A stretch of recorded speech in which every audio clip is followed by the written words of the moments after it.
प्रियंका वहां गुप्ता, तो बंगाल के लोगों का नारा है, पलटनो दरकार चाहिए बीजेपी सरकार।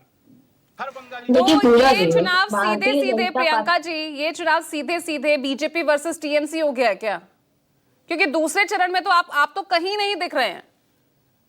देखिए, चुनाव किस तरफ जा रहा है वो तो रिजल्ट आने के बाद ही पता चलेगा। पर अभी जो बात आप कह रही थी, आपने शुरुआत के संबोधन में अपने ये कहा कि जो शाह जी ने कहा कि यहाँ पर महिलाओं को सुरक्षा देंगे। अरे भैया, नितिन नवीन जी को सुरक्षा तो वो दे नहीं पा रहे हैं। वो तो बेचारे वो जो है सीआरपीएफ की गाड़ी में चल रहे हैं। तो महिलाओं को क्या सुरक्षा ये देंगे? इनके एक जो कैंडिडेट थे वो तो मार खा गए। अब बात रही सुरक्षा की, तो ये पूछना पड़ेगा इनसे कि ये जो वोट थे, जो लीगल डिस्क्रिपेंसी के अंडर में वोट काटे, उसके बाद फॉर्म 6 को लेकर इन्होंने वोट जोड़े, जिसमें हजारों की संख्या में फर्जी जो है वोटर जोड़े। उसके बाद केंद्रीय सुरक्षा बल लगाया, फिर उसके बाद घुसपैठिया मुद्दा बनाया, फिर सीआईडी, ईडी और ये सारी चीजों को भी इन्होंने यहाँ पर प्लांट किया। तो आखिर भारतीय जनता पार्टी, इसके बावजूद भी इनको वहां पर बाबरी मस्जिद का मुद्दा उठाने के लिए इन्होंने 1,000 करोड़ रुपए की डील की। इन सारे मुद्दों के बाद अब आप कह रही हैं कि भारतीय जनता पार्टी लड़ाई में। अरे भाई, भारतीय जनता पार्टी ने, चुनाव आयोग ने पूरी मोर्चा संभाल रखा है वहां पर। आप उत्तर प्रदेश से देखिए, यहाँ से अधिकारी जाते हैं, वहां सादी वर्दी में खड़े होकर लोगों को धमकाते हैं। तो ये तो हालत हो गई है। भारतीय जनता पार्टी पूरी तरीके से असमर्थ है। जो शांतिपूर्वक चुनाव कराना था, जो चुनाव आयोग की लेकिन जिम्मेदारी थी, आपकी वो भी तरफ नहीं तो करा कंफ्यूजन पाए। ये है ना हमारे दो प्रियंका जी, कैंडिडेट मारे गए। समझ ही नहीं आ रहा अरे कि भाई, आप लड़ हमारे किसके खिलाफ रहे कार्यकर्ता हैं। मारे आप गए वहां बीजेपी पर। के खिलाफ लड़ रहे हैं, आप टीएमसी के खिलाफ लड़ रहे हैं। 142 सीटों पर तो आप भी लड़ रहे हैं ना। कहां कहां अपने आप को देख रहे हैं सेकेंड फेज में?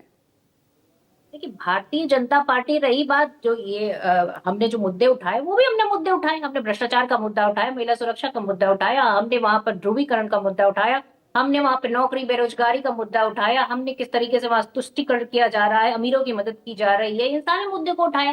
तो ये मुद्दे तो हमने उठाए हैं जो वहां के लोकल के मुद्दे हैं। और वहां पर एंट्री दी किसको? बीजेपी को एंट्री देने वाली तो वही टीएमसी है।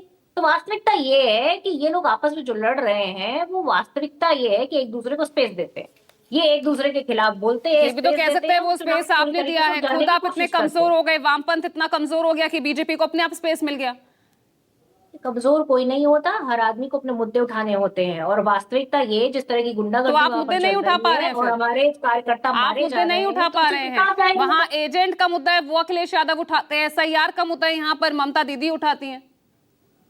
अरे भाई, मुद्दे तो उठा ही रही कांग्रेस पार्टी, कहाँ मुद्दे नहीं उठा रही है? हर जगह मुद्दे उठा रही है। और ये जो वोट चोरी का मुद्दा सबसे पहले किसने उठाया था? राहुल गांधी जी ने मुद्दा उठाया था। पूरी यात्रा करी करेक्ट करेक्ट। उन्होंने बंगाल में क्या हुआ फिर? और किस तरीके बंगाल से में हाईजैक कर लिया दीदी ने आपका यही मुद्दा, और वो हीरो बन बंगाल गए। में, मैंने कहा ना, भारतीय जनता पार्टी की मदद कर रहा है चुनाव आयोग, और वहां पे गुंडा आयोग चल रहा है। तो दो दो की आपस में लड़ाई हो रही है। अब उसमें सर्वाइवल ये है कि कार्यकर्ता हमारा मारा जा रहा है। तो सवाल तो ये उठता है कि आखिर सुरक्षा और हिंसा की जिसने उन्होंने गारंटी ली थी, मैं वो इसलिए आज तो क्यों बार नहीं बार कर आपसे पा यही रहे? पूछ रही हूँ प्रियंका जी, कांग्रेस अपने आप को कहाँ देख रही है 142 सीटों में? भाई, कांग्रेस जनता के साथ दिख रही है 42 सीटों पे। जहां भी देखिएगा रिजल्ट बहुत पॉजिटिव आएंगे कांग्रेस के लिए। और कांग्रेस पूरी तरीके से आश्वस्त है कि अब विचारधारा बदलेगी। लोग तंग आ चुके हैं इस तरह के ध्रुवीकरण से, और कांग्रेस को पूरी तरीके से समर्थन जिस तरीके से हर जगह मिलना स्टार्ट हो गया है, चाहे वो 24 का चुनाव हो, अब वापस से फिर से लोगों का मन रंजन बन रहा है कि इस सिंह तरीके की जवाब दीजिए।